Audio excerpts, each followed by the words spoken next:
네, 저 또한 시장 참여자 중에 한 명으로서 오늘 시장 보면 답답한 마음뿐이지만 그래도 최선을 다해서 시장 뉴스 전해드리겠습니다. 투자텔미 시작합니다. 먼저 준비된 세 가지의 키워드 함께 보시죠. 네, 첫 번째 키워드는 고질적인 레파토리입니다. 지금 국내 증시가 이 환경이 개선이 되기보다는 고질적인 문제의 레파토리로 이 제자리를 돌고 또 돌고 있습니다. 첫 번째로는 오늘 시황 얘기 먼저 전해드릴 거고요. 두 번째는 힌트를 드리면 수출 데이터 얘기입니다. 7월 한 달치 데이터 같이 정리해 보겠습니다.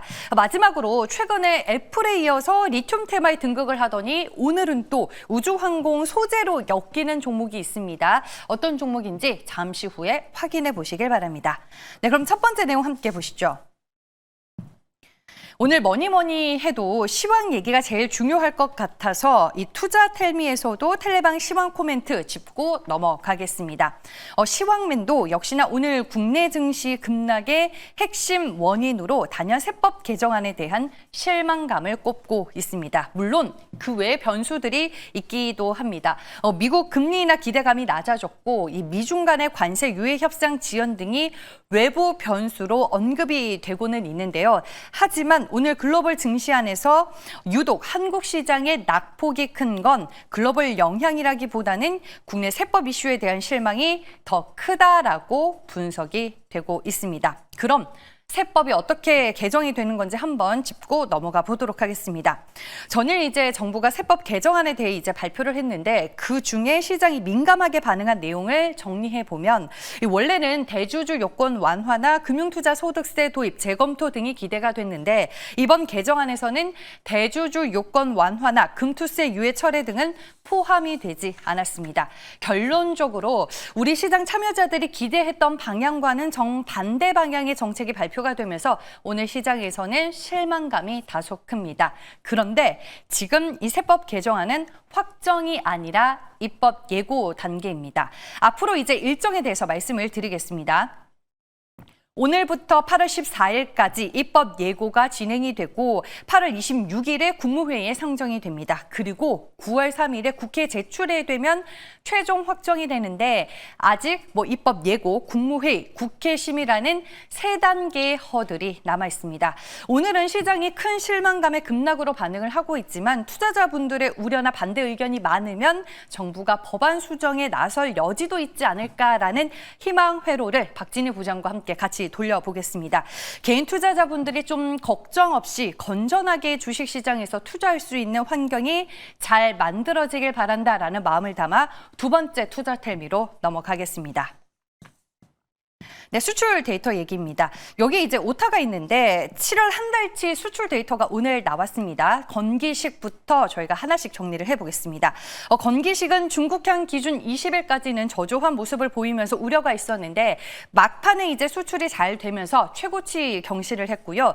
전선도 막판에 이제 수출이 잘 되면서 미국향 기준으로 최고치에 준하는 수준을 기록한 것으로 확인이 되고 있습니다. 라면은 무난하게 추세가 잘 유지가 되고 있네요. 견조한 성장 이번 7월에도 확인이 됐고요. 톡시는 6월 대비 무난하게 성장을 했고 역대 두세 번째 수준으로 데이터가 잘 나왔습니다. 필러와 CCL도 건기식과 마찬가지로 20일까지 저조하다가 막판에 데이터가 잘 찍혔다라는 평가를 받고 있고요. 창상 피복제는 7월에 오랜만에 매우 좋은 수준으로 데이터가 잘 나왔고 전차와 장갑차도 7월에 무난한 수출 데이터를 일단은 보여줬습니다. 그리고 많은 분들이 관심을 가지고 있는 화장품은 추가적으로 하나증권 박은정 애널의 코멘트로 정리를 해보겠습니다. 네, 전체 수출 규모 측면에서는 역대 세 번째고요. 미국 수출 측면에서는 역대 최대치라고 합니다. 중화권을 제외하고 주요 지역이 모두 견조하고 특히나 미국과 일본에서는 높은 기저에도 불구하고 두 자릿수의 성장세가 확인이 됐습니다. 뿐만 아니라 지금 실리콘2의 유럽 물류 창구가 구축이 되어 있는 폴란드향 수출 데이터도 계절성으로 인해서 6월 대비해서는 일부 하락을 했지만 전년 대비해서는 무려 139.4% 4% 증가하면서 여전히 강력한 성장률을 보여줬습니다. 미국과 일본에서 추가적인 성장이 잘 나오고 있는 데다 유럽 확장 추세가 지속이 되고 있는 걸 이번 7월 데이터에서도 확인을 할 수 있었고요. 그래서 화장품 섹터는 K-뷰티의 글로벌 확장이 지속될 가능성이 높다라는 전망이 나오고 있습니다. 오늘 같은 시장 분위기 속에서 상승하는 종목을 찾기는 어려운데 수출 데이터와 관련된 종목들 제가 5개로 정리를 해봤거든요. 현재 주가 흐름 함께 보시죠. 네, 노바렉스만이 현재 빨간불을 밝히고 있습니다. 0.63% 오르며 19,060원에 거래가 되고 있고요. 건기식 관련주 하면은 저희가 노바렉스를 가장 대장주로 뽑는데 서흥과 더불어서 케어진이 있다라는 점도 참고해 보시길 바라겠고요. 오늘 실리콘투가 좀 많이 밀리고 있네요. 6% 넘게 빠지면서 48,550원을 나타내고 있고 파마리서치는 그래도 오전장보다는 낙폭을 조금 줄여나가고 있는 추세인 것 같습니다. 주가는 0.90% 내린 55만 2천원을 지나가고 있습니다. 지금 관세 이슈도 있기 때문에 8월 수출 데이터도 어떻게 나오는지 지속적인 관심과 체크가 필요해 보입니다. 마지막 내용입니다. 네, 이녹스 첨단 소재 얘기인데요. 최근에 이슈가 많은 종목이 됐습니다. 애플 폴더블 필름 관련 수혜주인데다 이녹스 첨단 소재 자회사인 이녹스 리튬 덕에 리튬 테마에도 합류를 했다가 오늘은 우주항공 섹터에도 엮이는 모습입니다. 왜 엮였냐? 지금부터 설명을 해드릴게요. 스페이스X와 직접 계약을 한 스피어 외에 지금 시장에서 숨겨진 수혜주로 언급이 되고 있는데 이녹스 첨단 소재는 원래 스마트폰, 반도체, 디스플레이 들어가는 고기능성 소재를 만드는 기업이 있죠.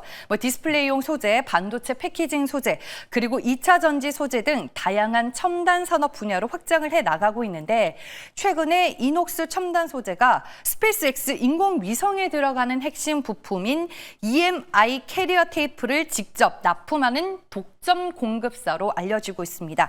알려진 바에 의하면 이미 스페이스X의 까다로운 품질 그리고 물성 인증을 완료해서 타사 대체 불가능한 상태가 됐고 지난 5월까지 직접 납품이 이뤄진 데다 앞으로도 그 공급 물량이 꾸준히 확대가 될 수도 있다라는 전망이 나오고 있습니다. 그럼 EMI 캐리어 테이프가 왜 중요한가? 인공위성 전자부품에 쓰이는 이 전자파 차폐 소재를 EMI 캐리어 테이프라고 부르는데요. 우주 환경에서도 이제 버틸 수 있는 고난도의 기술이 이 소재 쪽에서는 필요하기 때문에 진입 장벽이 상당히 높은 평가를 받고 있습니다. 근데 이제 이걸 이녹스 첨단 소재가 기술력을 가지고 잘 해내고 있고 적에도 위성 시장이 커지면서 앞으로 수요 폭증이 예상이 되고 있습니다. 이 내용이 텔레그램방에 올라온 내용이 오후 1시 이후로는 기사화가 돼서 또 한 번 보도가 되기도 했더라고요. 일단 오늘 이 모멘텀과 뉴스에 주가가 크게 반응을 하고 있지는 않지만 현재 주가 어떻게 흘러가고 있는지 체크는 해보겠습니다.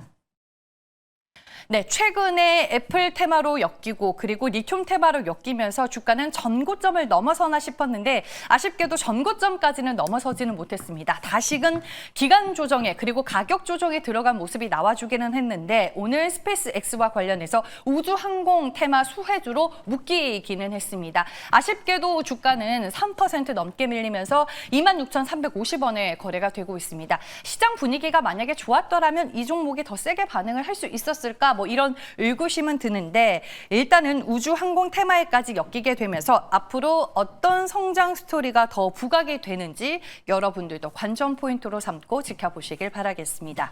네, 이렇게 해서 3가지 이슈들 모두 전해드렸고요. 이제 엠비엔골드 최현덕 매니저 화상 전화 연결로 만나볼 시간입니다. 매니저님 안녕하세요. 네, 안녕하십니까. 최현덕 매니저입니다. 네, 조금 무거운 마음을 안고 질문을 드려야 될 것 같습니다. 오늘 시장에서는 어떤 부분을 가장 중요하게 보셨을까요? 일단은 많은 이유 때문에 하락이 나오고 있습니다만은 이제 가장 중요한 게 이 대주주 양도세 때문에 가장 중요하게 또 가장 많이 빠지는 것 같습니다. 일단 시장의 악재 4가지를 잠깐 체크해 보면 관세에 대해서는 지금 이 미국발 관세가 아직 끝나지 않았죠. 브라질, 멕시코하고도 아직 남아있고 중국도 90일 유예가 됐고요. 지금 대만 같은 경우도 관세 20% 부과 얘기 나오고 있고 멕시코부터 지금 브라질까지 다 안 되고 있습니다.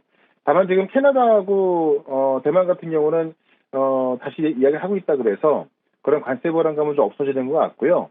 그다음 우리의 관세, 한미 상호 관세 같은 경우는 지금 관세 협상에 있어서 좀 부정적인 평가가 많다 보니까는 국내 시장에서 이 외국인 매도가 좀 나오고 있다라는 것도 좀 보여집니다.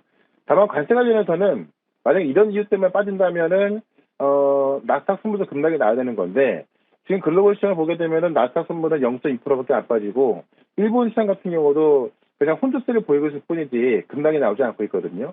결국 지금 글로벌 증시에서 우리나라만 급락이 나오고 있는 건데 그 이유는 양도세가 다시 부활할 수 있다. 그러니까 대주주한테 부과하는 그 양도세를 그 기준을 높이겠다는 건데 전 정부 윤석열 정부 때 이 대주주 양도세 때문에 연말마다 계속 시장 하락이 나오다 보니까는 그거를 피하고자 이 대주주 양도세 기준을 이 10억에서 50억으로 높여놨던 건데요. 이거를 그대로 다시 부활시키겠다고 하니까는 그것 때문에 시장이 놀라서 좀 하락하는 부분이 제일 크다 봅니다. 그러니까 이번 세제 개편안에 대한 부분이 확정되는데 그 부분이 실망감으로 들어온 거죠. 그러니까 지금 이재명 정부 들어서면서부터 이 코스피 5천원에 대한 기대감이 있었고 그에 대한 상법 개정을 통해서 정말 기대감이 컸던 건데요. 이번 세제 개편안이 그런 어떤 그 시장에 있어서 좀 찬물을 좀 얹었다라고 볼 수 있을 것 같고 어쨌든 그 부분 때문에 시장의 분위기가 상당히 좀 안 좋은 건 사실입니다. 다만 지금 이 양도소득세에 대해서 반대하는 청원이 지금 시작되고 있고 어제부터 시작돼가지고요. 지금 그 청원 그 현황을 보게 되면은 28,000명 돌파하고 있거든요. 그래서 이게 5만 명이 넘었을 때 결국 또 그 정식으로 이제 안건이 상정돼갖고 검토할 수밖에 없기 때문에 제가 볼 때는 이런 속도로 본다면은 빠르면 오늘 될 수 있고 늦어도 주말 안에는 이 5만 명 넘어서면서 이 대주주 양도세 반대에 관한 청원이 통과될 것 같습니다. 그렇게 되면 제가 볼 때는 오히려 그런 수식들이 반등의 빙의가 될 수 있거든요. 그러니까 지금 이 코스피 5천 시대를 통해서 가고 있고 국회에서는 지금 코스피 5천 특위까지 생겨서 관련 법안들을 준비하고 있는 건데 지금 대주주 양도세를 다시 이 10억으로 낮추겠다는 것은 제가 볼 때는 뭐 말도 안 되는 그런 정책인 것 같습니다. 그래서 그런 것들이 지금 시장에서 이제 의견이 계속 들어가고 있기 때문에 제가 볼 때 안 될 가능성이 크고요. 그런 것들이 국민 청원을 통해서 확인된다면은 아마 시장은 다시 반대에 나설 것 같고 그런 관점에서 제가 볼 때는 오늘 같은 경우에는 약간의 어떤 그 종목들의 어떤 펀더멘털이라든가 업황에 대한 변동 없이 다른 이유 때문에 빠지는 거 아니겠습니까? 그런 것점에 있어서 결국 올라갈 수밖에 없는 종목들, 그러니까 업황도 좋고 성장성도 좋고 실적도 좋을 수밖에 없는 종목들이 다른 이유 때문에 빠졌다면은 제가 볼 때 그런 종목들을 좀 매수하는 게 맞지 않을까 합니다.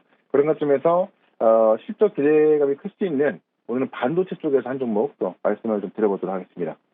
네, 오늘 비록 시장의 하락폭은 크지만 그 안에서 펀더멘털이 탄탄한 종목들은 미리 골라놓는 전략이 필요하다라고 말씀을 해주셨습니다. 반도체라고 힌트를 주셨는데 어떤 종목일까요? 네, 거기다 앞에다가 한미만 붙이면 될 것 같은데요. 현재가 86,800원인데 한미 반도체를 좀 말씀을 드려볼게요. 원래 HBM의 핵심 장비인 TC본더를 하이닉스에 거의 독점 공급하고 있던 기업이죠. 최근에 이제 하나비전하고 그러니까 하이닉스가 TC본더를 하나비전으로 이연화시키면서 그에 대한 리스크가 있던 기업인데 지금 HBM4 그러니까 차세대 HBM 장비에 대해서는 한미반도체가 독점 공급할 것이다. 그렇게 이제 발표를 했거든요. 그래서 일단 이 한미반도체 주장이긴 합니다만은 사실 TC본더라는 것 자체가 상당히 좀 그 큰 기술력을 표하는 거라서 최근에 하나비전이 하이닉스에 수주를 했던 것도 전 단계의 장비이기 때문에 HBM4와 관련된 장비는 한미반도체가 더 독점 수주를 하지 않을까 합니다. 특히나 마이크론까지 공급하는 걸로 알려져 있어가지고요. 마이크론 같은 경우는 지금 HBM 장비에 대해서 TC본더로 독점 공급하고 있거든요. 그런 만큼 일단 하이닉스와 마이크론에 공급하고 있고 지금 삼성전자까지 지난번 실적 발표를 통해서 지금 파운드리의 기대감까지 있습니다만은 이 차세대 HBM에 대한 기대감까지 있기 때문에 삼성전자까지 나온다고 한다면은 한미반도체는 그야말로 주가의 날개를 달 수밖에 없을 것 같습니다. 그런 관점에서 한미반도체를 TC본더 수주 기대감으로 보자라고 좀 말씀드리면서 목표가는 11만 원, 손절가는 82,000원으로 말씀을 좀 드려보도록 하겠습니다. 네, 알겠습니다. 시장의 뭐 추가적인 방향성을 봐야 되겠지만 시장 하락으로 움직이는 종목이 아니라 개별적인 그래도 펀더멘털이 탄탄한 종목들은 미리 우리가 선택을 하고 또 분류를 해놓자라는 차원에서 종목을 언급드렸습니다. 기아 종목도 오늘 리뷰를 좀 해볼까요, 매니저님? 네, 제가 최근에 기아를 말씀을 좀 드렸고요. 이제 관세 협상되면서 뭐 급등이 나왔다가 지금 다시 또 조정이 나온 건데, 일단 우리 한미 상호 관세에 있어서 이 최악은 피했다고 하지만 사실 이 무관세가 사라진 한국에 있어서는 좀 우려스럽다 이렇게 이야기 나오고 있죠. 다만 이 최악도 피한 상황이고요.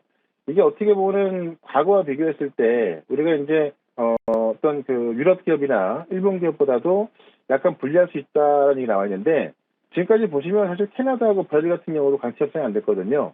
근데 지금 일본 같은 경우도 그렇고 유럽 같은 경우도 그렇고 거의 30~40%가 지금 이 브라질하고 캐나다, 멕시코 이쪽에 생산이 되기 때문에 일단 관세 협상에 대한 우리 같은 경우는 오히려 기아나 현대차가 좀 유리할 수 있습니다.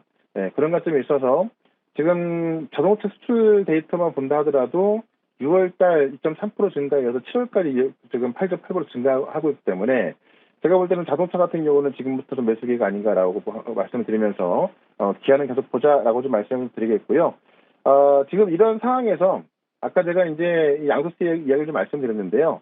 지금 이 청원 되고 있는 거 본다면은 제가 볼 때 반등 금방 나올 수 있을 것 같거든요. 그래서 지금 상황에서 우리가 어떻게 시장 대응을 해야 되는가, 또 어떤 종목을 해야 되는가에 대해서 오늘 장 끝나고 4시부터 무료 방송 있으니까는 유튜브에서 최연도 검색하시고요.